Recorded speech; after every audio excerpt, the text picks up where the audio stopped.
Si tu es locataire au Québec et que ton propriétaire s'est engagé à te fournir un logement habitable, en bon état, sécuritaire, et que à ton arrivée dans le logement, tu as constaté que ce n'était pas le cas, en fait, que le logement n'était pas habitable, n'était pas en bon état, dans ce cas, cette vidéo est faite pour toi. Qu'ils ont loué des logements. J'ai déjà entendu plusieurs fois et j'ai déjà lu dans plusieurs forums où les gens se plaignent que ils ont loué des logements.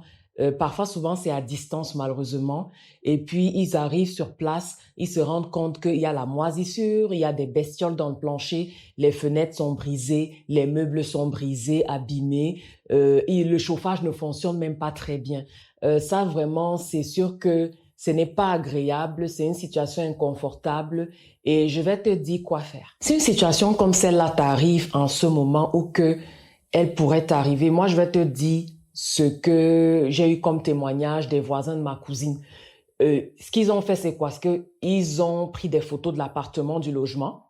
Ensuite, tous les échanges qu'ils avaient eus sur Messenger ou WhatsApp, je sais plus quel moyen de communication ils ont utilisé avec le propriétaire, ils les ont gardés comme preuve ou ils ont dit au propriétaire qu'il y avait un souci avec l'appartement.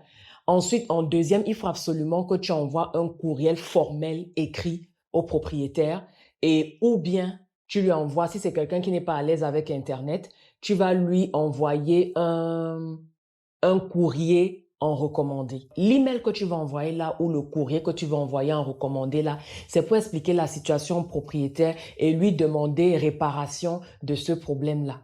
Maintenant, en troisième, s'il ne répare pas le problème, s'il s'en fout, parce que ça arrive souvent qu'il y a des propriétaires qui, bon, ils s'en foutent, hein, tu vas lui envoyer une mise en demeure. Après la mise en demeure, tu vas envoyer une plainte au tribunal administratif du logement qui est habilité pour régler ce genre de problème au Québec. Maintenant, après la mise en demeure et la plainte déposée au tribunal administratif du logement, si nécessaire, dans le cas où tu vois que le logement est vraiment dans un état pitoyable, il y a peut-être des bestioles, les fenêtres sont peut-être brisées, le chauffage ne marche pas. En tout cas, ce que tu vas faire, c'est que tu vas déposer une plainte au service d'inspection et d'urbanisme de la ville où tu vis. Ce que le service d'inspection va faire, c'est qu'ils vont envoyer un inspecteur pour faire le constat de tout ce que tu as dit. Et maintenant, l'inspecteur va obliger le propriétaire à réparer l'appartement, à mettre l'appartement en l'état. C'est l'inspecteur là qui va obliger le propriétaire à mettre le logement dans un bon état,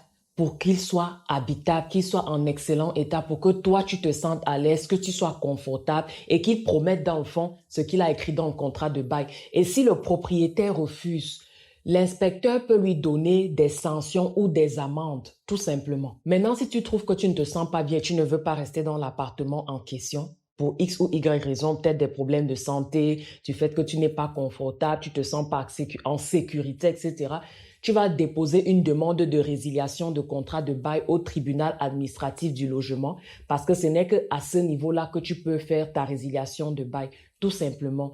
Alors, dis-moi si ce conseil t'a été utile. Puis, suis ma porte intégrée au Québec.